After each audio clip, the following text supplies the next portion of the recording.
പിടിക്കില്ലേ കുട്ടിയെ? പുറത്തുനിന്നൊരാളെ വിളിച്ച ഒരു ചായക്കുള്ള കാശ് കൊടുക്കണല്ലോ, അത് ലാഭിക്കണം എന്നാവും തന്നെ. മുറ്റടിക്കാനും ചാണകം വാരാനും എന്നെ വിളിക്കുന്നതും അധിക ചെലവാൻ തോന്നുന്നുണ്ടോ? വല്ലാത്തൊരു അർക്കീസ്.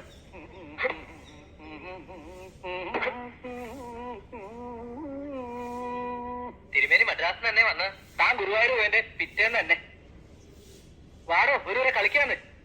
ചിത്രം വരെ പഠിക്കലൊക്കെ എങ്ങനെയുണ്ട്? നിർത്തി. പഠിപ്പൊക്കെ രസാ, പക്ഷെ മദ്രാശിയിലെ താമസല്ലേ മടുത്തു. എടോ, ആളുകളൊക്കെ വഴിയിലല്ലേ രാവിലെ വെളിക്കിറങ്ങാതിരിക്കാൻ, എന്നും അത് തന്നെ കടകടച്ച കഷ്ടാണേ.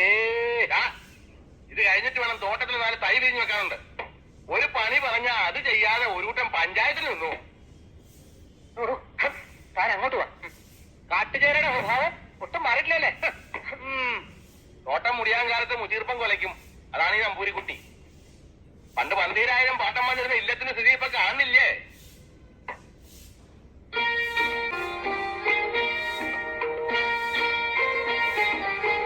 ഞാൻ കുറച്ച് പാട്ട് പഠിച്ചാലോ എന്ന് ആലോചിക്കാം.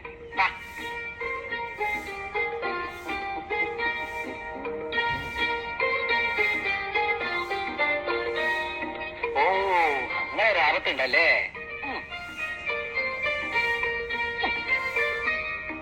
ചെറുപ്പത്തിൽ അസാരം പഠിച്ചിട്ടുണ്ട്, ഒന്ന് പരീക്ഷിച്ചു നോക്കിയാലോ. ചിത്രം വരെ മുഴുമിച്ചിട്ട് പോരെ. സ്ഥലം മോശം, ഒരു വൃത്തിയും വെടുപ്പില്ലാത്ത ആൾക്കാര്. പാലക്കാട്ട് മണിയം ഭാഗവതര്, താൻ കേട്ടിട്ടുണ്ടോ? മണിയം ഭാഗവതര് വൈദ്യ ഭാഗവതരുടെ പ്രധാന ശിഷ്യൻ. ഭാഗവതർ മരിച്ചപ്പോ ശിഷ്യനാ എന്ന് പറയാൻ ഒരുപാട് ആളുണ്ടായി. പക്ഷെ ശരിയായ ശിഷ്യൻ ഈ മണിയം ഭാഗവതരാ. സംശയമില്ല.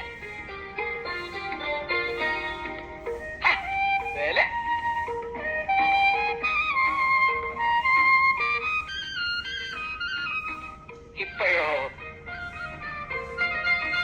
അവിടെ എങ്ങാണ്ട് വീട് കിട്ടുമോ നോക്കാൻ നാരായണനെ അയച്ചിട്ടുണ്ട്. തേര് പോയിട്ടോ രാമു? തേര് പോയാൽ പിന്നെ 3 കളി അടിയറവ്. സംശയമുണ്ടോ? ശരിയാ, തോറ്റു. സമ്മതിച്ചോ?